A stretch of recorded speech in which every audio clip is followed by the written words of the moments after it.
ప్రతిపక్షాల తీవ్ర అభ్యంతరాల మధ్య విదేశీ విరాళాల నియంత్రణ సవరణ ఎఫ్సీఆర్ఏ బిల్లును సంయుక్త పార్లమెంటరీ కమిటీ జేపీసీకి పంపేందుకు లోక్సభ ఆమోదం తెలిపింది. ఈ మేరకు కేంద్రం ప్రవేశపెట్టిన తీర్మానాన్ని లోక్సభ మూజువాణి ఓటుతో ఆమోదముద్ర వేసింది.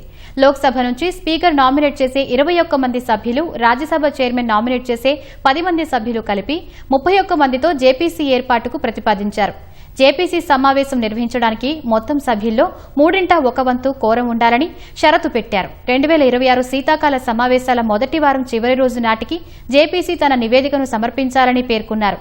బిల్లును జేపీసీకి పంపాలని తీర్మానం ప్రవేశపెట్టిన సందర్భంగా కాంగ్రెస్ సభ్యుడు కేసీ వేణుగోపాల్, ఎస్పీ అధినేత అఖిలేష్ యాదవ్, డీఎంకే నేత టీఆర్ బాలు తీవ్ర అభ్యంతరం వ్యక్తం చేశారు.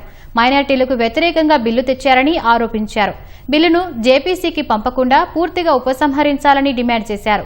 వారి ఆరోపణలను కేంద్ర మంత్రి కిరణ్ రిజిజు ఖండించారు. మైనార్టీలకు వ్యతిరేకంగా బిల్లులో ఎలాంటి ప్రస్తావన లేదన్నారు. ఇందుకు నిరసనగా విపక్షాలు ఆందోళన కొనసాగించగా గందరగోళం మధ్య జేపీసీకి పంపుతూ లోక్సభ తీర్మానం ఆమోదం తెలిపింది. అనంతరం సభ మధ్యాహ్నం 3 గంటలకు వాయిదా పడింది.